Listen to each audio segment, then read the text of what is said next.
ఇవాళ ఉదయం పేపర్లో కూడా చూసిన ఈ విచారణకి దాదాపుగా 5 నుంచి 10 కోట్ల రూపాయలు ఖర్చు అవుతుంది అని ఇవాళ ఉదయమే పేపర్లో చూసిన.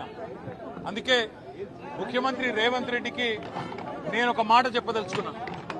రేవంత్ రెడ్డి గారు, మీరు మీ కక్ష సాధింపు చర్యల్లో భాగంగా మీ మీద ఏసీబీ కేసు ఉన్నది కాబట్టి నా మీద ఏసీబీ కేసు బనాయించినావు, నీ మీద ఈడీ కేసు అయింది కాబట్టి నా మీద ఈడీ కేసు పెట్టినావు. ఏం ఇబ్బంది లేదు, నువ్వంటే దొరికినోనివి, నేనంటే నిజాయితీ పరుణ్ణి, ధైర్యం ఉన్నాను కాబట్టి ఎదుర్కొంటా. కానీ ఈ 5 కోట్లు 10 కోట్లు ప్రజాధనం ఏదైతే వృధా అవుతున్నదో ఆ 10 కోట్ల రూపాయలతో బ్రహ్మాండంగా ఇంకొక 500 మంది రైతులకు రుణమాఫీ చేయొచ్చు. ఆ 10 కోట్ల రూపాయలతో దాదాపు 2500 మంది పెద్ద మనుషులకు పెన్షన్లు ఇవ్వచ్చు.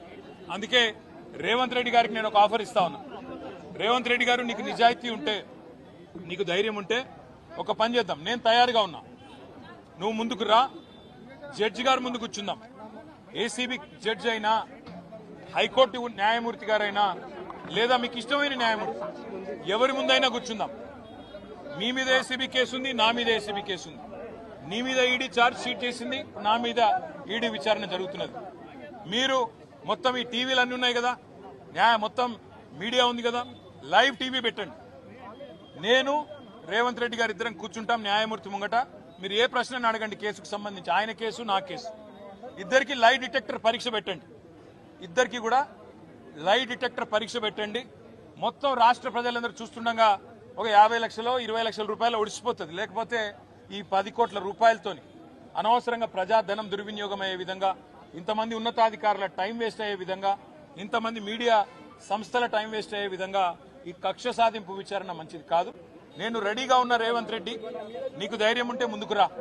నీ జూబ్లీహిల్స్ ప్యాలెస్ లో అయినా సరే, లేదా న్యాయమూర్తి ఇంట్లో అయినా సరే, ఏసీబీ న్యాయమూర్తి ఇంట్లో అయినా సరే, కోర్టులో అయినా సరే, లేదా ఈడీ ఆఫీస్లో అయినా సరే, ఎక్కడైనా నేను లై డిటెక్టర్ పరీక్షకు సిద్ధం.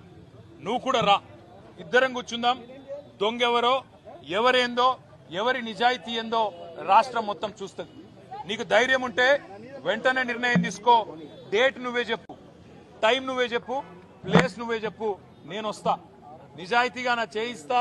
నువ్వు లై డిటెక్టర్ పరీక్ష పెట్టి నువ్వు కూడా పెట్టుకొని కూర్చో. ఎవరు ఏందో రాష్ట్ర ప్రజలకు తేలుతుంది. సరే.